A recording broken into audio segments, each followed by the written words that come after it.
Perjuangan kemerdekaan Indonesia di Provinsi Sumatera Selatan dimulai sejak abad ke-19 ketika Belanda mulai menjajah wilayah tersebut.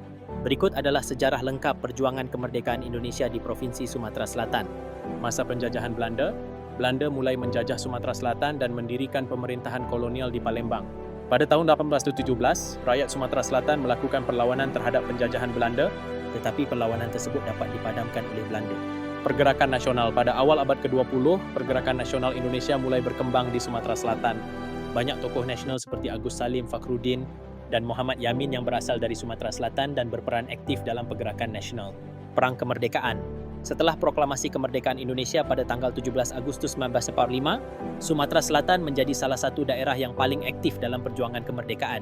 Banyak pejuang kemerdekaan seperti Jenderal Sudirman, Kolonel Hidayat, dan Letnan Kolonel Slamet Riyadi yang berasal dari Sumatera Selatan dan berperan aktif dalam perang kemerdekaan. Perjuangan melawan Belanda. Pada tahun 1945, Belanda mencoba untuk kembali menjajah Indonesia termasuk Sumatera Selatan.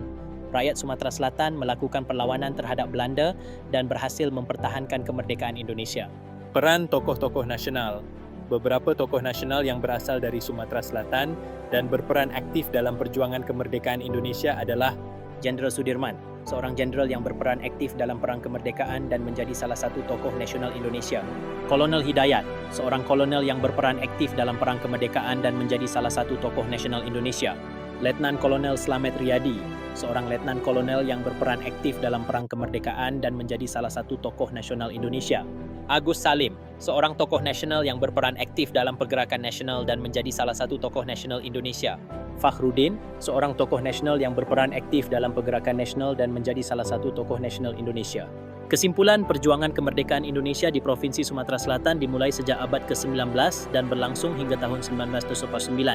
Banyak tokoh nasional yang berasal dari Sumatera Selatan dan berperan aktif dalam perjuangan kemerdekaan Indonesia.